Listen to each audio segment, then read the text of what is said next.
guys, welcome to First Chapter Fridays. Let me remind you why it's so important for us to do this. So, along with the vocabulary idea that we talked about earlier this week, it's really, really important for you guys to know new words and to learn new words. An easy way to do that is to read books. So the reason why I'm reading you these first chapters is to get you interested in the books. I know that you're not going to be interested in every book that I offer, but I can hope that you are interested and that you will finish reading it. I also want to keep you in mind that the Lucas County Library has digital books as well, and they have a drop-off kind of situation where you can order the books you want and you can do a curbside pickup. And the libraries are open if you do desire and are allowed to go to the library. They are all open and you can go and rent books. So this week we're going to be reading Ella Enchanted. Now, Ella Enchanted is actually a really, really good one. It is a personal fave, and it actually has a movie as well. And I'm pretty sure it's either on Netflix or Amazon Prime. Last time I checked, it was available somewhere. And it's actually really cute. It's kind of a spin-off of Cinderella, hence Ella, except for it's a bit different. So, I might even read more than one chapter just because I like it so much, guys. Okay, Ella Enchanted by Gail Carson Levine. Don't forget, you do need to answer the questions in the form, okay? It is a grade. Chapter 1. Oops. Oops.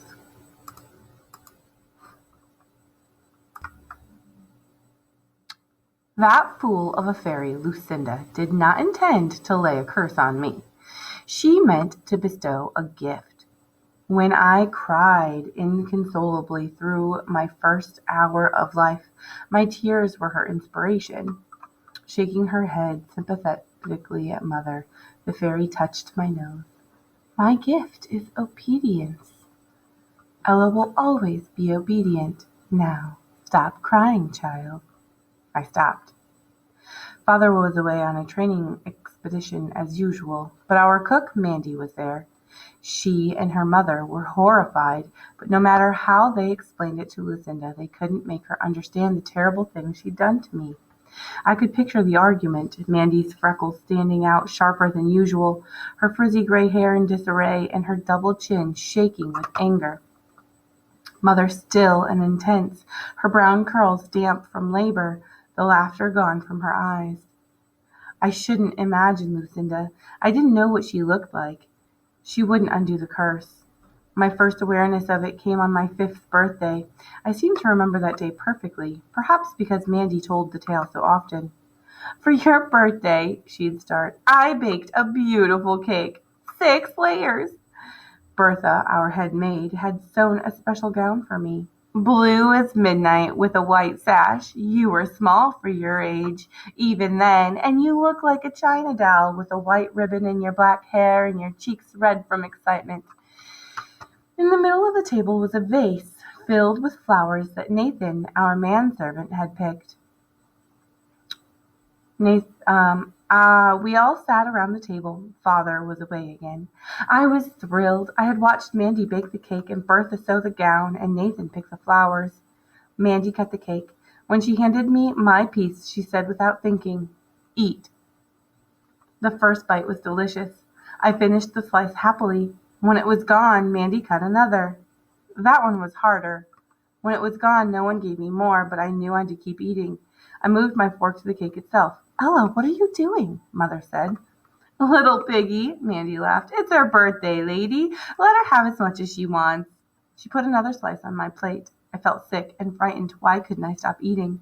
Swallowing was a struggle. Each bite weighed on my tongue and felt like a sticky mass of glue as I fought to get it down. I started crying while I ate. Mother realized first. Stop eating, Ella, she commanded. I stopped. Anyone could control me with an order. It had to be a direct command, such as, put on a shawl, or you must go to bed now. A wish or a request had no effect. I was free to ignore. I wish you would put on a shawl, or why don't you go to bed now? But against an order, I was powerless. If someone told me to hop on one foot for a day and a half, I'd have to do it. And hopping on one foot wasn't the worst order I could be giving. If you commanded me to cut off my own hand, or my own head, I'd have to do it. I was in danger at every moment. As I grew older, I learned to delay my obedience, but each moment cost me dear. In breathlessness, nausea, dizziness, and other complaints, I could never hold out for long. Even a few minutes were a desperate struggle. I had a fairy godmother, and mother asked her to take the curse away, but my fairy godmother said Lucinda was the only one who could remove it. However, she also said it might be broken someday without Lucinda's help. But I didn't know how. I didn't even know who my fairy godmother was. Instead of making me docile, Lucinda's curse made a rebel of me, or perhaps I was that way naturally. Mother rarely insisted I do anything. Father knew nothing of the curse and saw me too infrequently to issue many commands. But Mandy was bossy, giving orders almost as often as she drew breath. Kind orders, or for your own good orders. Bundle up, Ella, or hold this bowl while I beat the eggs, sweet. I disliked these commands, harmless as they were. I'd hold the bowl, but move my feet so she would have to follow me around the kitchen. She'd call me minx and try to hem me with more specific instructions, which I would find new ways to evade. Often it was a long business to get anything done between us, with mother laughing and egging each of us on by turn. We'd end happily, with me finally choosing to do what Mandy wanted, or with Mandy changing her order to a request. When Mandy would absent-mindedly give me an order I knew she didn't mean, I'd say, "Do I have to?" And she'd reconsider. When I was 8, I had a friend, Pamela, the daughter of one of the servants. One day she and I were in the kitchen watching Mandy make marzipan. When Mandy sent me to the pantry for more almonds, I returned with only 2. She ordered me back with more exact instructions, which I followed exactly, while still managing to frustrate her true wishes. Later, when Pamela and I retreated to the garden to devour the candy, she asked why I hadn't done what Mandy wanted straight off. "I hate when she's bossy," I ordered. Pamela said smugly, "I always obey my elders." "That's because you don't have to." "I do have to, or father will slap me." "It's not the same for me. I'm under a spell." I enjoyed the importance of the words. Spells were rare. Lucinda was the only fairy rash enough to cast them on people. "Like Sleeping Beauty? Except I won't have to sleep for 100 years. "What's your spell?" I told her. "If anybody gives you an order, you have to obey? Including me?" I nodded. "Can I try it?" "No." I hadn't anticipated this. I changed the subject. "I'll race you to the gate." "All right, but I command you to lose that race." "Then I don't want to race." "I command you to race, and I command you to lose." We raced. I lost. We picked berries. I had to give Pamela the sweetest, ripest ones. We played princesses and ogres. I had to be the ogre. After an hour after my admission, I punched her. She screamed and blood poured from her nose. Our friendship ended that day. Mother found Pamela's mother a new situation far from our town or of Frel. After punishing me for using my fist, Mother issued one of her infrequent commands: never to tell anyone about my curse. But I wouldn't have anyways. I had learned caution. When I was almost 15, Mother and I caught cold. Mandy dosed us with her cursing soup made with carrots, leeks, celery, and hair from a unicorn's tail. It was delicious, but we both hated to see those long yellow-white hairs floating around in the vegetables. Since Father was away from Frel, we drank the soup, sitting up in Mother's bed. If he had been home, I wouldn't have been in her room at all. He didn't like me to be anywhere near him, getting underfoot, as he said. I sipped my soup with the hairs in it because Mandy had said to, even though I grimaced at the soup and Mandy's retreating back. "I'll wait for mine to cool," Mother said. Then, after Mandy left, she took the hair out while she ate and put them back in the empty bowl when she was done. The next day I was well, and Mother was much worse, too sick to drink or eat anything. She said there was a knife in her throat and a battering ram at her head. To make her feel better, I put cool cloths on her forehead and told her stories. They were only old familiar tales about the fairies that I changed here and there, but sometimes I made Mother laugh, except the laugh would turn into a cough. Before Mandy set me off for the night, Mother kissed me. Good night. I love you, precious. They were her last words to me as I left the room. I heard her last words to Mandy. I'm not very sick. Don't send for Sir Peter. Sir Peter was father.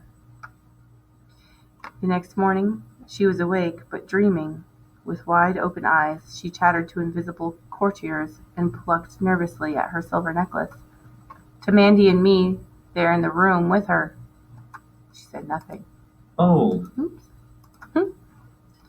Nathan, the manservant, got the physician, who hurried me away from Mother's side. Our hallway was empty. I followed it to the spiral staircase and walked down, remembering the times Mother and I had slid down the banister. We didn't do it when people were around. We had to be dignified, she would whisper, then, stepping down the stairs, in an especially stately way, and I would follow, mimicking her and fighting my natural clumsiness, pleased to be part of her game.